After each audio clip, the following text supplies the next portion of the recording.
આવનારી પેઢી છે એને આપણી આદિવાસી સમાજની શું શું પ્રથા છે, સંસ્કૃતિ છે, શું કળા છે એ જાણવાનો મોકો જ નથી મળતો. એના કારણે આવા સંમેલનો બહુ જરૂરી છે કે આપણા જે બુઝુર્ગ લોકો છે એમને તો ખબર જ છે, પણ આવનારી પેઢીને પણ આપણા સમાજની શું સંસ્કૃતિ છે એ ખબર પડે, એના માટે આવા બધા આપણા આયોજન કરવાની જરૂર છે. એનો જ ભાગરૂપે મેં પોતે પણ સુરતમાંથી કમ્પ્યુટર એન્જિનિયરિંગનો અભ્યાસ કર્યો, MBA સિમ્બાયસિસ પુણેમાંથી કર્યું અને 12 વર્ષ દેશ વિદેશમાં મને કામ કરવાની તક મળી.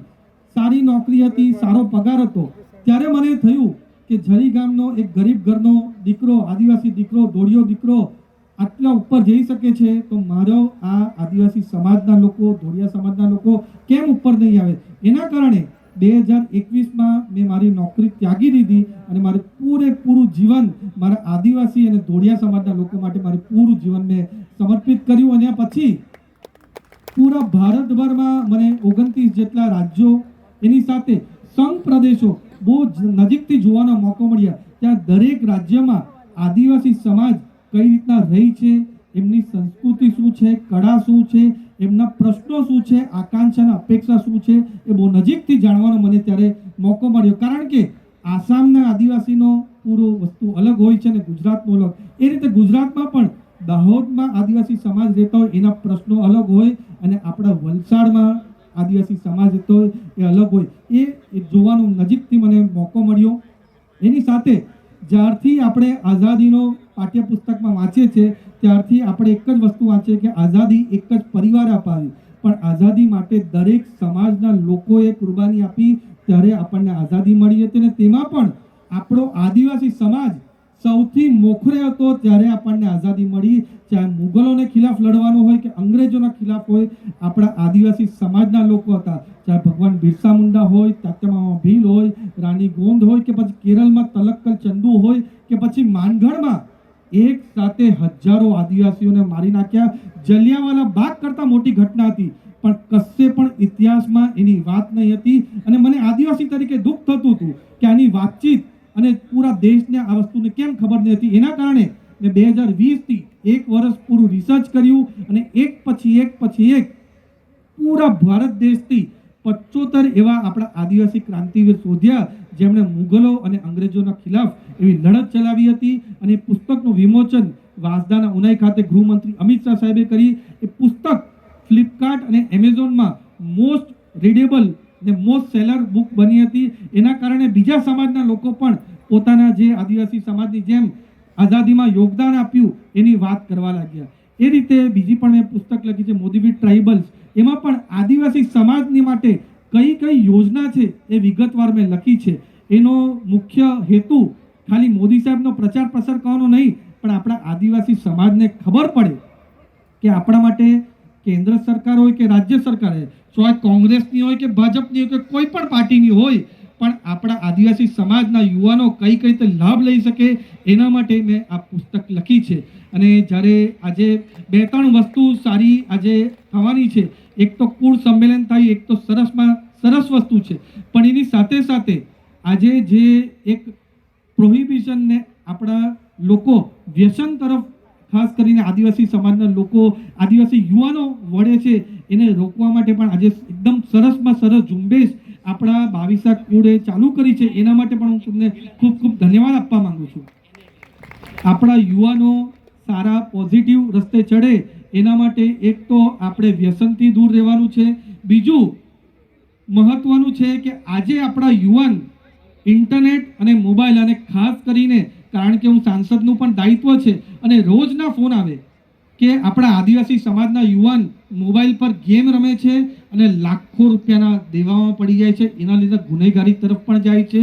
કેટલા લોકો પોતે આત્મહત્યા પણ કરી દે એવી પણ બધી ઘટના બને છે.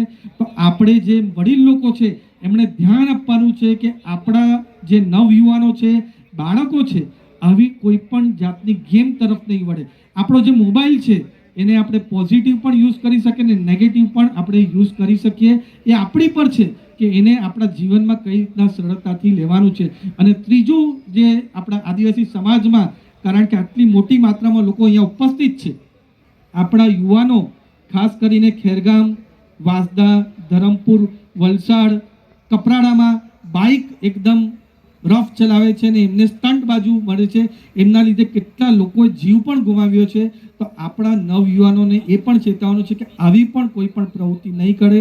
મેં પણ ગરીબ પરિવારમાંથી આવતો તો પણ ખાલી ભણવાના લીધે જ મને આટલી સારી નોકરી મળી, આટલો સારો રીતે મેં વ્યવસાય પણ કરી શક્યો અને સાંસદ પણ બની શક્યો.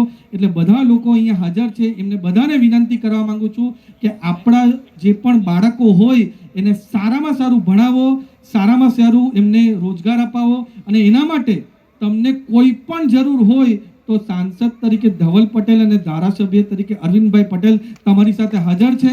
તમને બધી રીતે અમે સહાયતા 100% કરશું જ કરશું. એના સિવાય પણ એક સરસ બીજી પુસ્તકનું જે આજે વિમોચન થયું કે આપણા ધોળિયા સમાજના લોકો હોય કે આદિવાસી સમાજના લોકો હોય, આપણે કઈ રીતના આપણી પ્રથા છે આપણને ખબર જ નહીં હોય કે જન્મના સમય આપણે કઈ જાતની આપણે બધું પ્રથા કરવાની હોય, લગ્નમાં કઈ રીતના હોય, મરણમાં કઈ રીતના હોય. એના માટે ઉમેશભાઈ અને એમની ટીમે એવી પુસ્તક કરી છે કે જન્મથી લઈને મરણ લગીને કઈ કઈ પ્રથા આપણા ધોળિયા સમાજથી કરવાની છે એ સરસ પુસ્તકનું વિમોચન કર્યું છે. એમના માટે પણ ઉમેશભાઈને હું ખૂબ ખૂબ ધન્યવાદ આપવા માંગુ છું.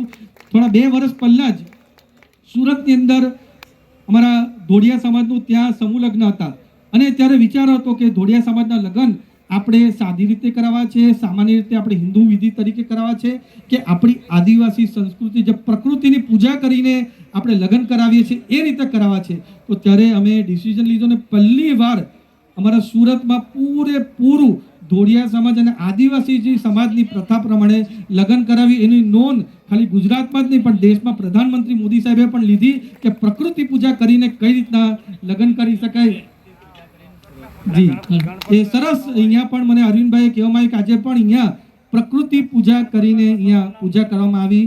સાથે છેલ્લે હું ખાસ કહેવા માંગુ છું કે બધા અહીંયા લોકો છે એ વલસાડના છે, એની સાથે ડાંગના છે, ચૌધરી સમાજ પણ અહીંયા છે, ગામિત સમાજ પણ અહીંયા આવ્યો છે, ડાંગી લોકો પણ અહીંયા આવ્યા છે, ધોળિયા સમાજ, કુકડા સમાજ, હળપતિ સમાજ, વારલી સમાજ, એટલે પૂરી મારી લોકસભા છે અને આદિવાસી વિસ્તાર છે એના લોકો અહીંયા આવ્યા છે. એટલે પહેલાં તો હું તમને ખૂબ ખૂબ ધન્યવાદ આપવા માંગુ છું કે 37 વર્ષની ઉંમરમાં હું પહેલીવાર સાંસદ તરીકે ઊભો રહ્યો અને તમે મને આટલી મોટી માત્રામાં વોટ આપ્યો. એના કારણે વલસાડ ડાંગ લોકસભા હું આટલી મોટી 2,10,000 જેટલી માર્જિન સાથે જીત્યો.